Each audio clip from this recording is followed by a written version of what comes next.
So our guest today is Jacqui, and I met Jacqui through the Death Café. And Jacqui's come from Victoria Point today, and she was facilitating an online Death Café. I'm sure that... Are you having another one soon, by the way? I just had one last week, but it's every month. Every month, yeah.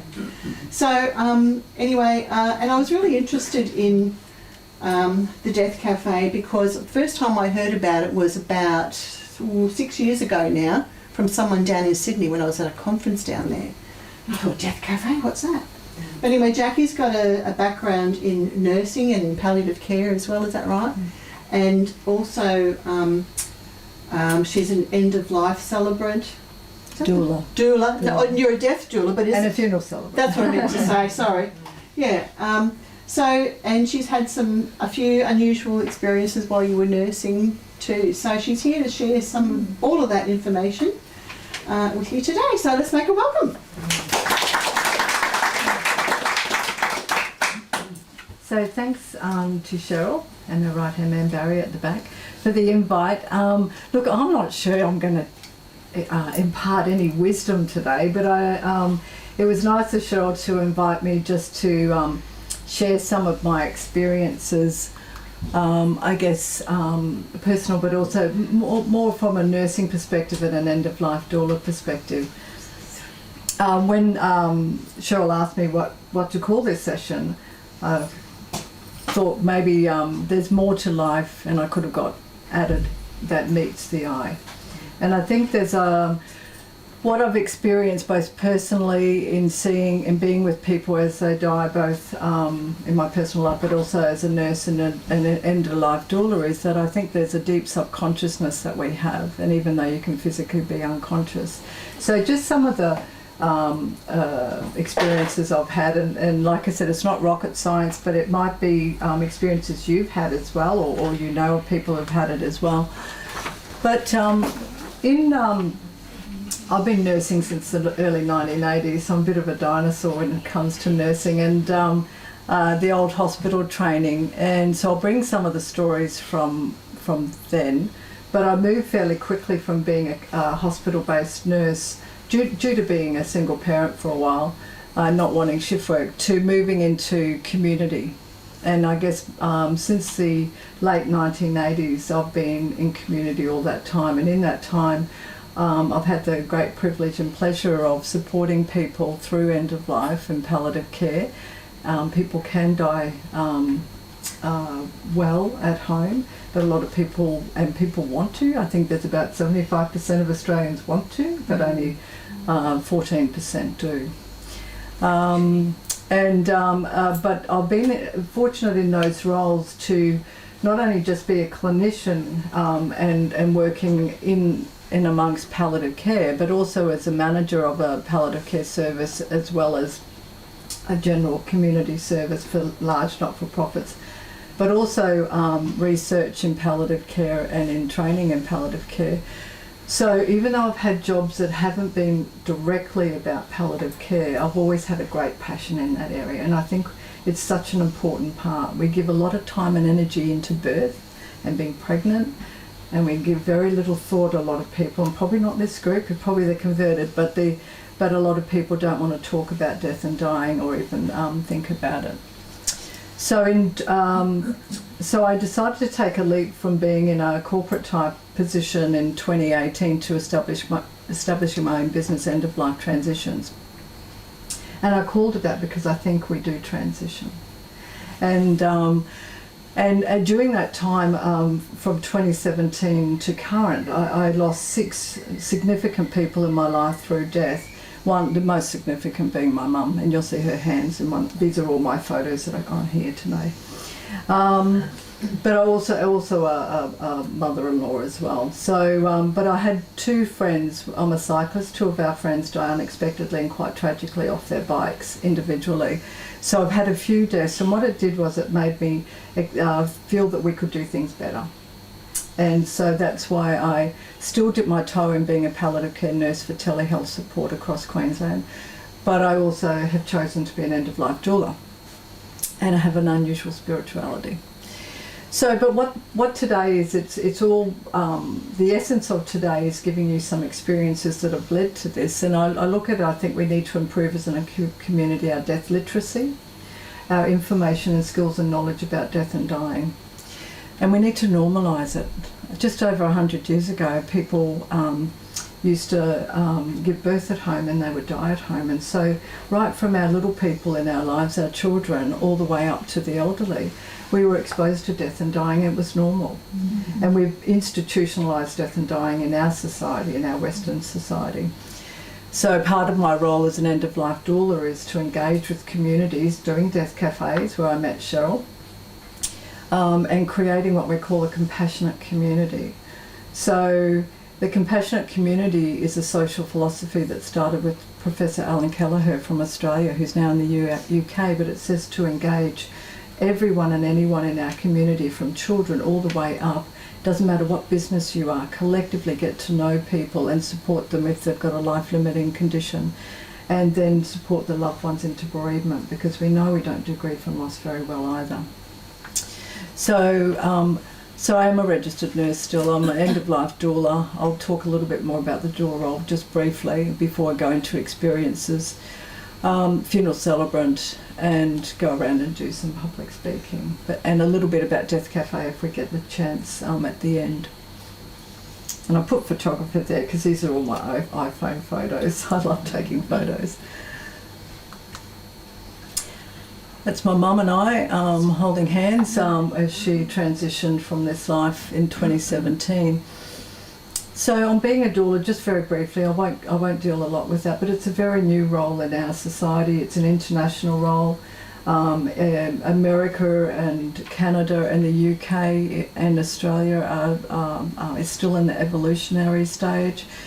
Doula, the word doula, you might have heard of birthing doulas, mm-hmm. But so they're much more well known and much more well utilised in our medical system. End-of-life doulas are sort of, we're starting an evolution. People are starting to get to know what we do. But the word doula is a Greek word, and it says basically a woman who serves. And you don't have to be a woman to be a doula. But 100 years ago, it was largely the women in the community that supported people at the end of life. You may also it's also known as a death doula, death walker, end-of-life consultant, or a death midwife. So you see lots of different terms.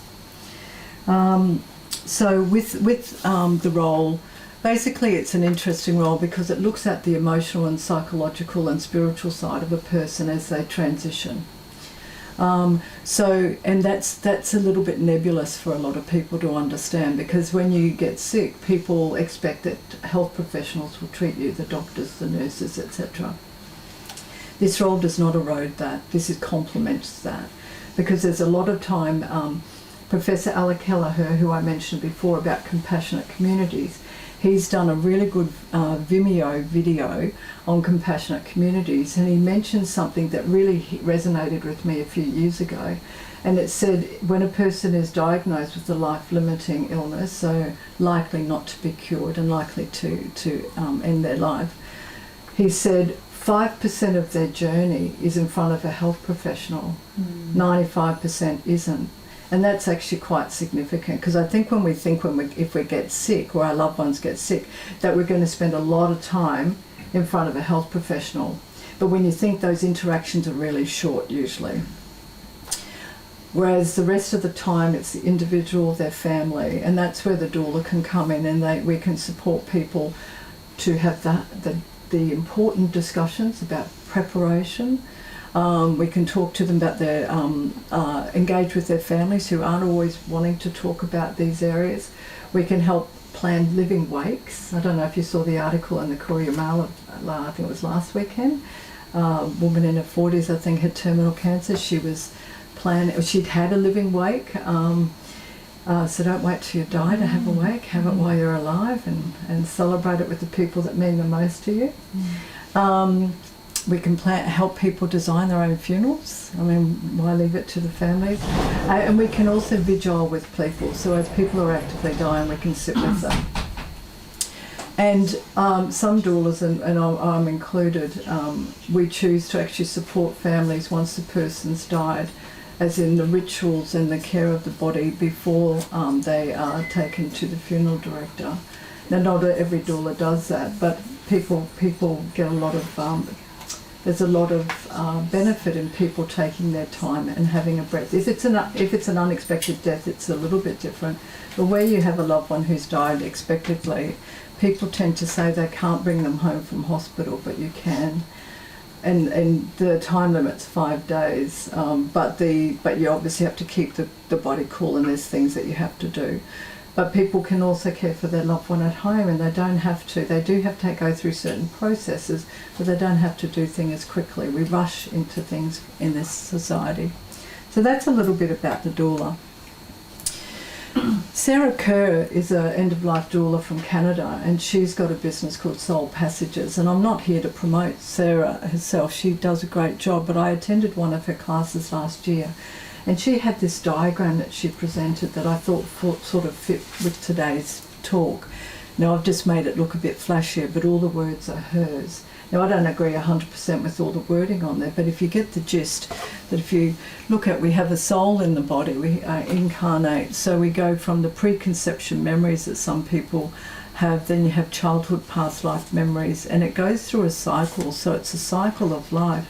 You have the near-death experiences, you have the death awareness, premonitions, and then this stage is where the soul separates from the body, and it's the dying process and the death.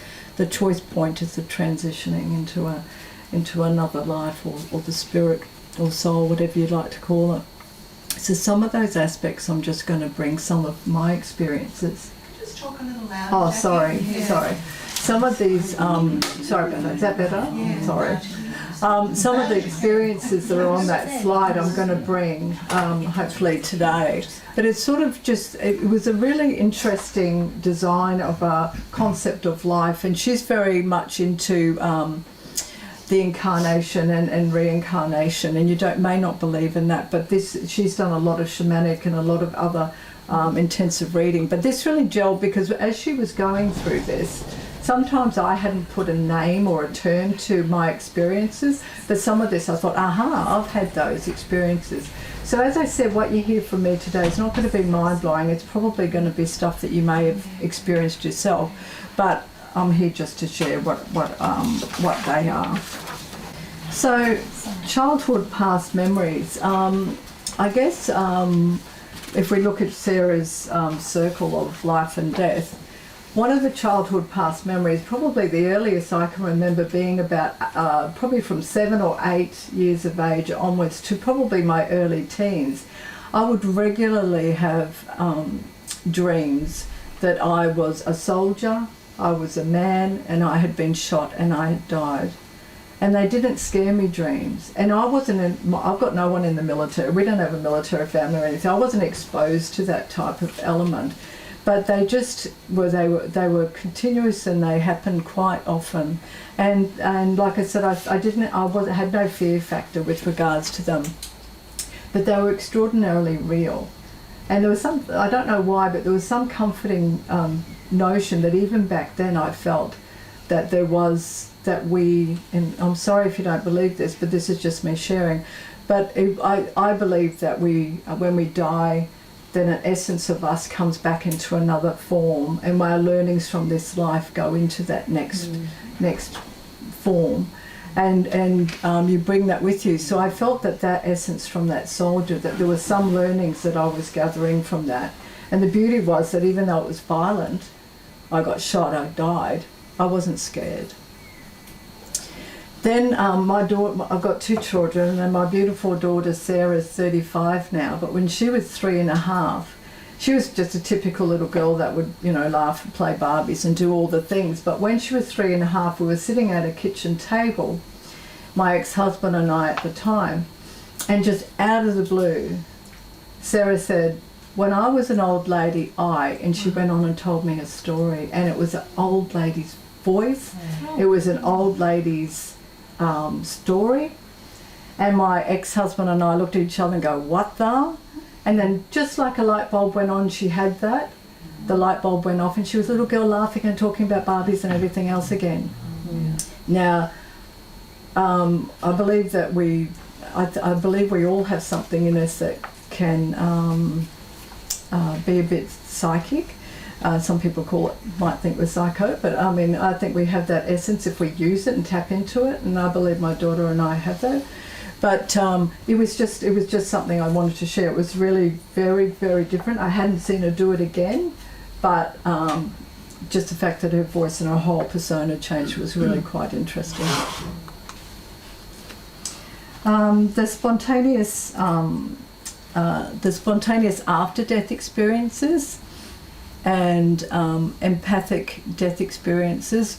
Basically what happened, my father told me when he was a publican in London many years ago, and he always told the story about how, it was a busy night in a London pub, and then one night a woman just screamed, dropped her glass of whatever drink she was drinking and said, "My brother's just died."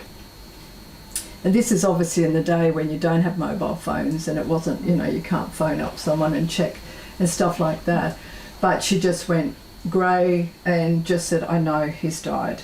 And then when she came back into the pub subsequently, she actually said that her brother overseas had died on that day around the time that she felt that.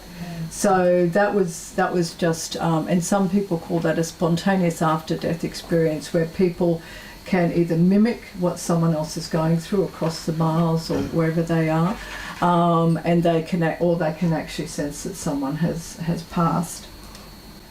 In preparing for this talk, I came across a really interesting article by this lady, Annie Cap, C-A-P, and she was the one that termed it an empathic loss. And she basically, one day, she met a number of years ago, she never suffered from breathing difficulties or coughing problems, and this one evening she could not stop for half an hour coughing and having severe breathing difficulties. But simultaneously, she could hardly get to the phone, but simultaneously she felt the real urge to call the hospital where her mother was very sick in overseas. And her sister, something told her phone. So she phoned, and she could hardly talk on the phone because her breathing was so bad herself. Her sister picked up the phone in the hospital next to her mother and was actually said, "We were about to call you, Mum's dying." And her mother had the similar coughing and breathing, so she was it was almost almost a mirror of what was happening with her mother physically. So they were able to, even though she could hardly talk, Annie talks about grabbing the phone, the sister putting the phone next to her mother's ears, and Annie talking to her mother saying, "It's okay, Mum, to let go, I love you," and saying their goodbyes, and Mum died while she was on the phone. So that Annie then did a lot of research about that afterwards. So I'm just going to look at some of the stuff from the article, but she said, "I've never experienced anything like that before. There was no doubt Mum was very deliberately reaching out to me across the miles. She wanted to say goodbye, and this was her way."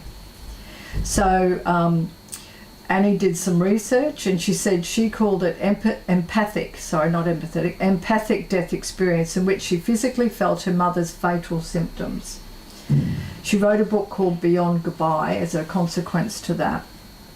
But in writing the book, she found that thousands of people across the world have had very similar experiences, where they just had either a simple feeling of dread, or they saw a fleeting image, or just an absolute knowledge that particular person had died. At the more extreme end of the spectrum, it can be a physical experience. So she had the physical signs that her mother was experiencing as well. She said for this, some people call it synchronicity, some call it energy resonance, and some call it linkage. But she said, as a consequence, after years of exploring, writing the book, etc., she finished the article by saying, "It enabled me to feel my mother's presence in my life long after she'd gone, and it also made me unafraid of death." So for her it was quite significant. situation where when I was a registered nurse in Princess Alexandra Hospital many moons ago, a gentleman was going for quite extensive surgery, and they felt that he would come out of it, but he would have quite a big rehabilitation. So I helped prep him to get him ready for surgery, and then when a couple of days later, because he ended up, what happened was when he had the surgery, he flatlined. He basically had an arrest and his heart stopped, and he died. And so the medical team were obviously working very hard to bring him back to life, which they did. In recovery, so when he finally came back to the ward, and I caught up with him again when he was back in the ward a few days later, and I was caring for him, he said the interesting part is when I was in recovery, I was telling the doctor when they came to see me and the nurses that I saw everything, and they didn't believe him. And he said, no, I had my body was I was out of my body, and he said, I saw things, and they still didn't believe him. But when he actually could say, you were standing in this corner, doctor, you asked for this, and he started retelling not just who were there, where they were standing, but also the words that they said, and it changed their tune a little. So, but he shared that story. He shared that story with me. So there was again at PA. I don't know. PA. This is in the 1980s, so it was pretty old back then, and we had long corridors. So you would have long corridors from the entrance to the wards, where you had 2 bed cubes, you had 4 bed cubes. You're nodding your head. I trained at PA. There you go. You know what it's like. I'm a nurse. I remember it well. Then you'd have the nurses' station, and you'd have you'd have a few sinks that you would do your hand washing in and stuff. And so they're long wards, and they were, the wards were always very busy on night duty, and there wasn't many of us on. There was myself as a registered nurse at the time and a student nurse this night. I knew the student nurse, so I'm at the sink here, and then the corridors up here, and there was a 4-bed cube, probably about 10 metres or 30 feet from my sink that I was washing my hands at that night. I knew the student nurse was down this end looking after patients. But when we got a handover at the beginning of this night duty shift, in the 4-bed cube, there was 3 men that had surgery, and they were good. They were what we called stable back then, because we tended to code them as stable, seriously ill, or dangerously ill. But there was another gentleman that was actually considered dangerously ill, and they thought he would die during the night.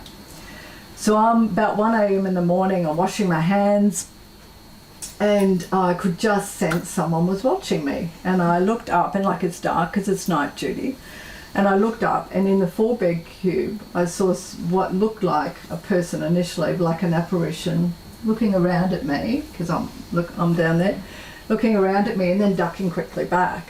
And I thought, oh, maybe one of the guys have hopped out of bed. I'll better go check. But anyway, I walked up there, went in the room. The 3 men that were stable were snoring their heads off, literally snoring their heads off, so they were fine. And then the man that was dangerously ill was in bed rails up, nothing there.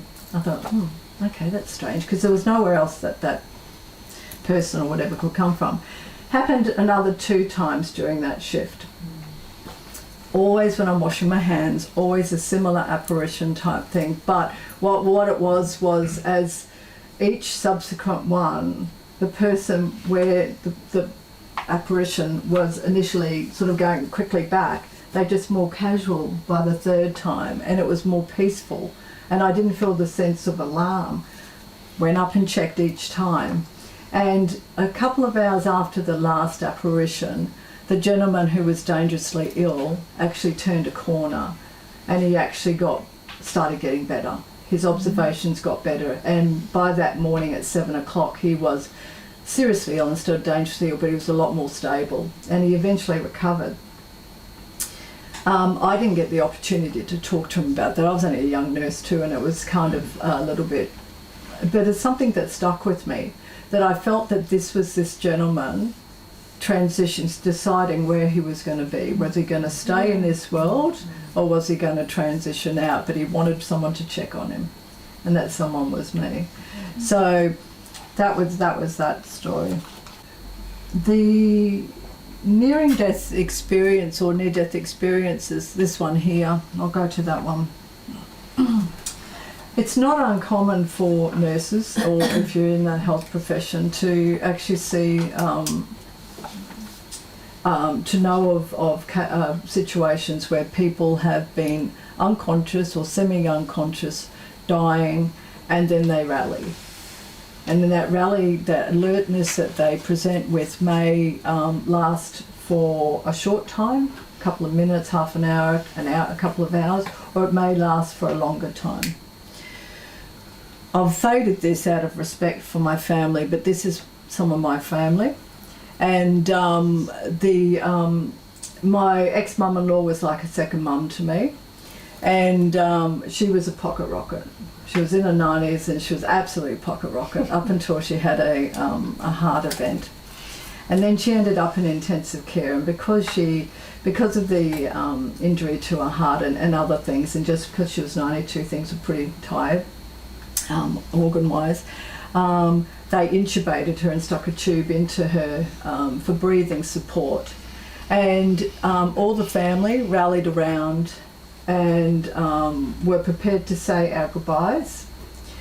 And we were very clearly told by the medical and nursing staff that when the tube came out, the intubation tube came out, that she would die very quickly afterwards, within a minute or so, if not sooner. So they took the tube out, and we were all like, we've been prepared, this is it, this is the final goodbye. And she starts breathing on her own. She regains consciousness. That's her waving. I don't know if you can tell, she's going like this. And for 36 hours, she was back to the little pocket rocket, except she couldn't get out of bed. But she was a little, mentally like the little pocket rocket that she was. She was eating jelly, conversing with her relatives that she hadn't seen for a while, and it was really quite amazing. And then as quickly as that happened, she then got tired, went to sleep, and eventually died. But it was a beautiful, but it was a gift in one hand for the family, because we had the opportunity to, and she had the opportunity to say goodbyes, or say hello and we love you and everything that you want to say. But it was also quite confronting for some of the family as well, because there was an expectation that, oh, she's getting better. And that's the challenge that you've got sometimes when these events happen. So when you've seen this more than once, and it does happen more than once, not often with the extubation of the tube, but you do see people who are dying rally and have these very alert moments, then I always prepare the family and just say that often you'll see when this happens, you'll often see this event happen, but it doesn't mean that they're not going to die. So this is for the dying person. Obviously some people can have events like this and they continue to live, but for the dying person sometimes they do rally and then they die shortly after. There's a wonderful doctor, Dr. Michael Barbato. I don't know if you've heard of him. He's in New South Wales, and he's been a palliative care physician for years and years and years, but he's also a GP. And he used to run professional death and dying, and he's retired. I think he called it the death midwifery, but I think he retired at the end of last year from doing that. But he's done some studies, and what he did was he studied with these the resurgence of alertness, etc. And he mentions that he's had experience where I've had people just sit up dramatically, that they are hardly alive, they'll sit up, look straight ahead and stay like that as if they're staring, and within minutes they'll lie back and they'll die. So his experiences are sometimes they can be short-lived. And he also mentions the mysteries of the so-called unconscious state, This is a state that many of us will go through before we die. We recognize it and say a person is unconsciousness, which they no longer respond to the spoken word and make no purposeful movement. In other words, it is defined by a lack of action. But does that mean the mind is not functioning? And he ended up doing studies on, with permission obviously, in New South Wales of people who were dying and sticking brain activity nodes on their head, EEG nodes on their head, so he could capture the moment a person died. And what happened is, the moment a person died, in 75% of his cases, the electrical function of the brain activated. There was a burst of activity. The body didn't change, there was no movement, there was no outward sign that there was an activity, but there was this activity. So it's quite interesting, and they're saying that in science, some of these events still have to have a lot of more research, because in the medical science world, a lot of it can't be, a lot of it is still can't be validated yet, because there's not a huge volume of research being done. But in his study, it was very well received, and it was the first, I think, of indicating, or in Australia anyway, of indicating this burst of activity as a person died. We often see when a person, well, not often, but we do, there's the doctor that I mentioned for Compassionate Communities, Professor Alan Kelleher. He's also done quite a lot of research in this area. And he said 1 in 3 people have deathbed visions in the studies that he has done. And that's different than someone having a hallucination, or what they call a terminal delirium, which are often quite confusing and scary for the person and their families. But these deathbed visions are often bring comfort to the person who is dying. So Sarah Kerr, who was the doula that I had that diagram for, she calls them nearing death awareness, and happens during active dying more than when acute death happens. And it's where the body and soul, if you call it that, slowly part. You have a foot in both worlds, life's world and the after-death world. So Sarah uses the word ancestors, and she said that ancestors make a visit, as I said, across the world. I sometimes wonder if we experience this as a person who's facing death, we dip across the world into their realm as well. And as I said, it's not terminal delirium or hallucinations, which can be scary. And often in palliative care, doctors will look at medication management where they can, and soft lighting, sometimes gentle music can help calm, the stroke of a hand. Mind you, not everyone likes being touched through the dying. So as I mentioned, 1 in 3 deaths involve a vision. And in his studies, he does not believe that these deathbed visions are hallucinations or caused by the medications that people are on. So he's doing a lot more investigation with that. But the important part is they're calming for the person, okay? And this is what Professor Kelleher wrote. There's a door and there's a hole in it, and the hole is beautiful, it's full of life. And that's based on his quite extensive research. So sometimes you'll be with someone and they might say words like those on the board here. I have a train to catch. Often there's an intent to travel somewhere. I need to go home. I'm not scared, I can see a door. Can't you see it? It's beautiful, and that's the door I'm going through. So you can see different words like that. So for the living, sometimes that can be confronting, and sometimes our default is to say, oh Mum, your sister died 10 years ago. You can't possibly see her. No, so we dismiss it.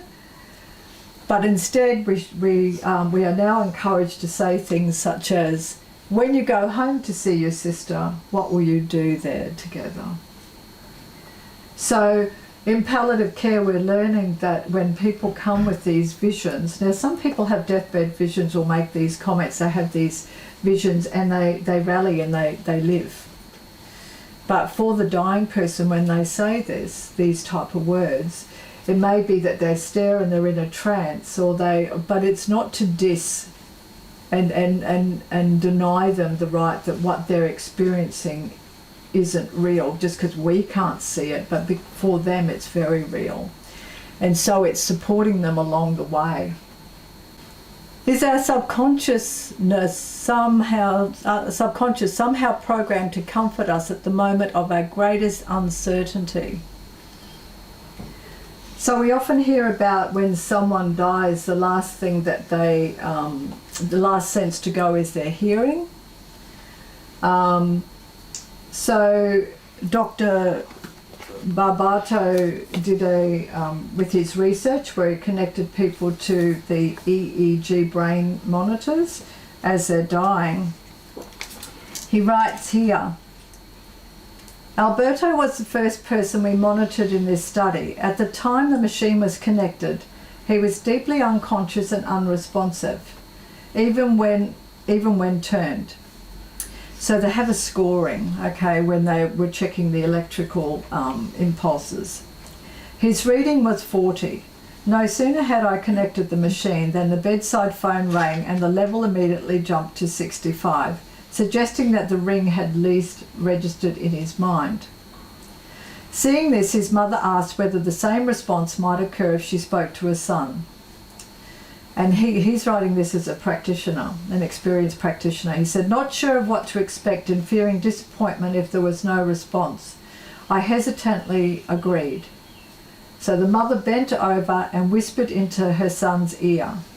Much to my relief and her joy, the reading shot up to 65, and while there was no physical changes were noted, the reading remained at that level for the brief time she spoke to him and a little while after. So that's a really beautiful example of why, we often say to people, to families and friends, is to, talk to their loved one, tell them what they're doing, talk to them, because hearing is thought to be the last sense to go. So that's a beautiful one. And that's why I always say to families, particularly the complicated families, this is not the place by the dying person's bedside to have your family arguments and debates that are challenging. You can go outside the room for that one. So, and some people subconsciously choose when to die. I mean, there's some of you in the room that may have experienced that. It's not uncommon. I always try to prepare families to say, you've been sitting here every day for the last month by your mum's side. But if you choose to go get a coffee or go to the toilet or go and freshen up and go home for a while and mum dies then, often a person will choose when they choose to die. Now some people might say, oh look, it just happened, it's just coincidence. But we see it too often in practice where we think that this is actually what's happened is the person has chosen. So there's a subconscious layer to us, even though we are physically unconscious. There's a subconsciousness that people can choose, and they can also do the opposite. They can wait until Mildred has come from the UK, when it was pre-COVID, when she come from the UK to visit, and then they choose to die when that person's by their side. So, and there are some people that hold on to life because they're struggling between the transition, and you can see that they might be quite restless and struggling. And sometimes opening a window, if there's a window to open, there are some that believe that the spirit, the soul or whatever can then be free if that happens. The soft lighting, the talking to the person, etc. So some people do struggle to have that transition. After death communications, and this is my experience, is whether it was because I'm more perceptive, whether I'm purposefully looking for things, I don't know, but initially I wasn't. When my mum died in March 2017, Mum loved elephants. She loved sunflowers. She's from Canada, so there's acorns and pine trees. And I'm telling you, I found acorns that I'd never seen before. And elephants were everywhere. And I wasn't purposely going looking for not real elephants, but you know, symbols of elephants. This is one of them. And sunflowers. So I mean, you know, some people believe in the signs and that. I think I think there is a methodology that people that have died, there's somehow they can connect, they can communicate with us. My grandma died many years ago, and I always remember quite a few years after she died, I had a dream. And to this day, the dream seems so real that, you know, you almost think it was, and whether it's astral travelling, whatever it is.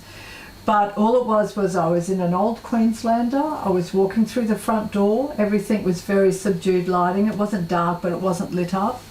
In the far, and I've never been to that house that I know of, in the far back there was a door that was open, just ajar, just a little bit, and there was this brightest light coming through the rim of the openness. And it was saying, Jacqui, walk down there. It was telling me, this is where you have to go. And I went down and I walked down that corridor, opened the door, not knowing what I was expecting. And there was my grandma. It was a tiny room with this amazing warmth, amazing light on her, sitting in an armchair with my favourite dress that she wore, pink one with flowers, always had a brooch on, had her glasses, a bit like me these days, down here on the nose, and she had a book in her hand. She looked up at me and she said, Jacqui, I'm okay. Gave me the most brilliant smile, and that was it. But it was an amazing feeling that just was, you can't put words to it.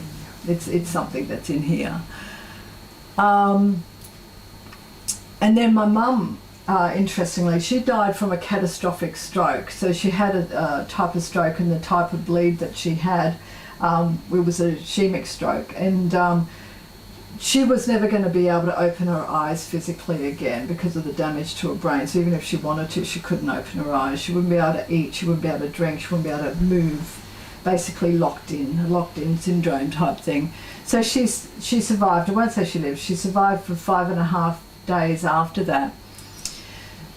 So I was seeing all these signs that Mum was giving me, the acorns, the elephants and stuff like that after she died, and just other things, beautiful things.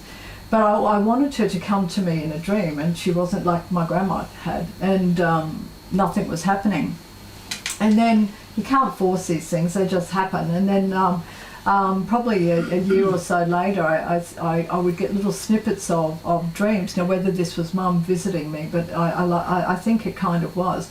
But she wasn't the beautiful, vivacious Mum that I knew. She actually was poverty, the first one, really squalor.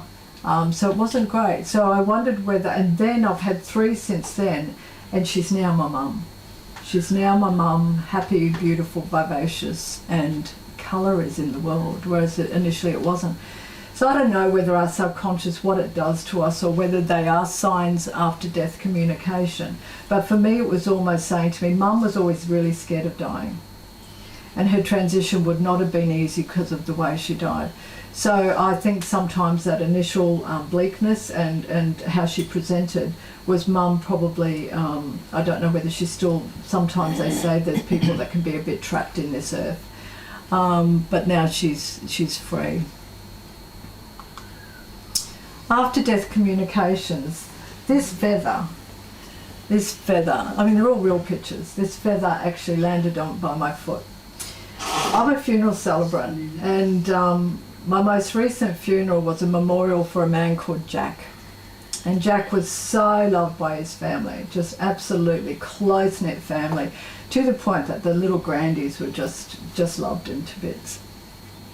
He died in his 60s, terminal cancer, and he died at home, surrounded by love. But the family asked me to officiate the memorial for them, and I just finished that day, and I live in beautiful Vicky Point, so we've got the ocean all around us. So my partner Neil and I decided we'd go get some fish and chips, because you know when you do a funeral it's an enormous privilege, but I take a lot of responsibility to that. So you know you just got to sort of have your self-care type moments and stuff. So Neil and I were standing, and I know it sounds a bit weird, but Neil and I were standing outside the fish and chip shop near the Coochie Mudley jetty. Oh, yeah. And he's tall, Neil, and we were surrounded by trees over there, but there was no birds in sight, and the trees were a long way away. And I could see this white thing going really fast, just spinning like anything. I had no idea what it was. I'm thinking, what the? And all I could see was it coming towards Neil's head, because he was standing here. It was coming towards his head, and I was about to push him away because I didn't know what it was. And then I could see it, and he went to his right side because he's looking at me, and it just stopped from spinning at 1,000 miles an hour, and it just dropped. And it dropped right there by my feet. And I thought, oh my God, it's a white feather. And for me, I know some of you are sitting there going, she's kooky, but for me, that was a sign that Jack said, hey Jacqui, you did okay today. I'm okay. You know, I'm going to be okay, you're going to be okay. And it was just beautiful. And I've never ever seen anything spin like that and just stop. It was just like, wow. But anyway, it was really beautiful. So that's kind of most of my quirky little, I mean there's probably lots and lots, but I'm just mindful that there's some of the things I wanted to share that's sort of aligned with Sarah Kerr's, you know, the life-death cycle and stuff. But are you happy if I give a little bit about Death Café? Absolutely, yeah. So I've been running Death Cafés now since early 2018. They were face-to-face at Holland Park and then Vicky Point, and then with COVID, well, we know where that went. So it's all on Zoom now. But Death Cafés are a social franchise, that's what they're called. In 2010, a man named John, Jon Underwood, he was doing some projects on death and dying. And one of the things he noticed is people don't want to talk about death and dying. Funny that, hey? But anyway, he noticed that. And he thought there's a lot of benefit in people engaging in that space. So he went to Switzerland and met a guy called Bernard Crotaz, and Bernard was an anthropologist and a sociologist, and he ran what they call Café Mortels. So it's a little bit different than Death Café, but what it did was it encouraged people to talk about death and dying. So John liked that concept and he grabbed it, and then in 2011 he created the first Death Café in the UK in London. And he did it with his mum, Sue Barsky-Reed. And he's got a counselling type background, Sue did. And they held it in their home, one of their homes, and the idea of it being called a Death Café, you talk about anything about death and dying. There's no agenda. And the cafe part is you do it over a cup of tea or coffee and some cake, scones, whatever you want. So you bring food into it, so it becomes a relaxed environment. So if you go to death.Cafe.com, that's an international website that's still run by his mother and sister. Because sadly in 2017, John didn't know he had leukemia, and he died of a hemorrhage, a brain hemorrhage, as a subsequence of an undiagnosed leukemia. And he was only 44. So Death Cafés could have stopped there and then. But because it had quite a big success, because from that originating and doing Death Cafés in their home, it spread out to, well, let's do it in a cafe, let's do it in a park, wherever, as long as there was tea, coffee, something to eat, and the discussion, an open discussion. So they decided, Sue and her sister, John's sister Jules, Jolls, they decided they would continue the momentum. So the deathcafe.com is run by them, it's voluntary. But where it started just in the UK, America was the first international country to embrace it. And then now there's over 76 countries around the world that have delivered over 12,000 odd death cafes. So the notion of them, are they free? Some people charge a donation, just like $1 coin or something, just to pay for the food. When I've done the face-to-face, which I'm going to restart at Vicky Point soon, but when I've done the face-to-face, I've got a group of girlfriends that do it with me, that we do it in kind. But it's really, they shouldn't be costing you anything. But the idea is open, relaxed discussions about death and dying. It is not a bereavement support group. It is not a suicide support group where we've had one person from Hungary hook into a few of our death cafes across the world, and it's not for that. And so we've got guidelines to follow. So sometimes you might go to a death cafe and someone will put on a whiteboard and an agenda. That's not a death cafe. That's not following the death cafe guidelines. They've got very clear guidelines on how to run it. And so Cheryl would have been exposed to that the other day when she attended mine. But now that there's Zoom, or at least I'm continuing month to month on Zoom, on virtual, they've become international. We get people from UK hook in, Germany, from America hook in, Canada, and Tamworth, and all places around Australia. And it's a really interesting, diverse group of people, because it's not a subject that people often feel very comfortable talking about, but there is no agenda. So the Death Cafe Cheryl attended, there was a bit of a bent towards the paranormal. Wonder why? And then the one after that was more about grief and loss. And it's not like you have one subject that people talk about. It's just the fact that sometimes it migrates into that. So, but they're always different. I've got one lady that has attended 6 of them, and she always adds something, her own flavour. And but it's about improving the death comfortability, I guess if there's a word, of our community, making it less scary. We're all going to die. We're all going to know people that die. So let's have a talk about it. So I'm just going to briefly give you one example of a beautiful thing. An elderly gentleman from the north side attended one of my face-to-face Holland Park ones pre-COVID. He could hardly walk. He had the ornate walking stick, walked up to the Holland Park Library, and he had a question and he wanted to ask it. So we go around, introduce ourselves, and anyway I said, does anyone want to start off? And he said, oh, I suppose I will. And I said, go for it. And anyway, he said, this is probably a really stupid question. And I said, no question's stupid. I said, we're all here to just share and learn. He said, I haven't decided if I'm going to be cremated yet or if I'm going to be buried yet, but I want to know I'm dead when they do it. So, well, and I said to him, that is not an uncommon thought. People want to know they're dead. That's why in the old days you got buried in the ground, they had the bells. Anyway, so he felt a bit comfortable when I said it's not a silly question. And then I was very lucky because I've got a beautiful colleague a friend that I used to work with, Kerry Ann Dooley on the Redcliffe. Some of you might know. She used to try to be a politician sometimes. Anyway, she's done a lot of palliative care. And Kerry Ann had just presented at a webinar that I attended. And she gave a beautiful example in a nursing home where a little old lady had the same fear.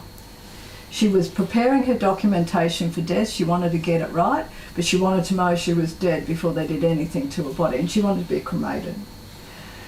So with her daughter by her side, with the doctor that was in the nursing home and the key nurse that was there, where she was doing her advanced care planning, what she wrote was, and what they agreed to as collective group was, when you die, Mavis, we will take an ECG and show that you have flatlined.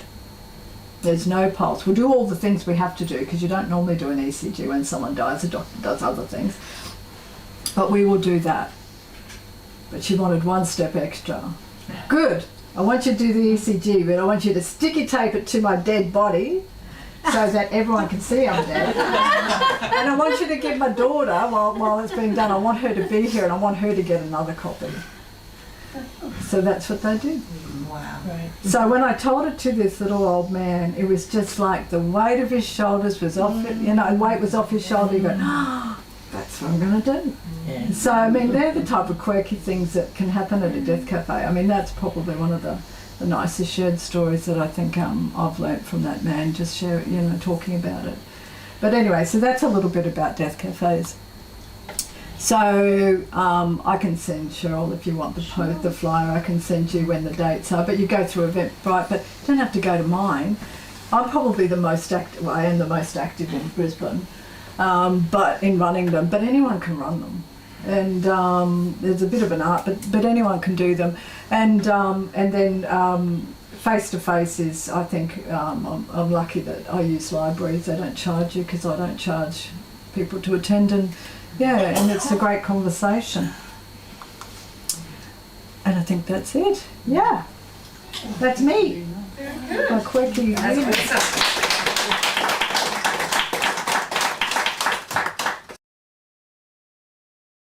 There's a wonderful Australian website that's been designed called, one word, Carer Help, so capital C, capital H, one word, .com.au, and it's been put out by the government last year, and I use it all the time in my palliative nursing telehealth role in giving it to carers, because it's got beautiful modules that help you from diagnosis as a carer, from diagnosis of someone with a life-limiting illness all the way to bereavement. So for those that like doing sort of little mini courses, you've got that, but it's got fact sheets, beautiful fact sheets there, but the real essence is they've got a section on videos, and in the videos they're short, sharp, but they're by a palliative care doctor and a palliative care nurse and also a social worker, a pastoral care worker, sorry. But they're so informative, and they don't talk up here in jargon, they talk where you want it to be, and they help people prepare, so you can choose what video you want to go look at. But it's such a good resource for people. If you know anyone out there caring, or you're caring yourself, have a look at that site, because it's a wealth of really, really practical, helpful information. And funnily enough, it's in Sunday's Courier Mail today in the lift out. When I first started consciously working with the angelic realm, one of the symbols I asked for, show me around, I want to see feathers, but no birds that would be harmed, and feathers in a way that I would never normally see them, that kind of thing. And of course, the next thing you know, there are just feathers everywhere. I'd drive out to go to the shop and come home and there'd be feathers all over the yard, but no birds, there's no anything. But I actually, no, and you can tell when it's like that, it wasn't like that. That's the logical brain. Meanwhile, down the side of the house.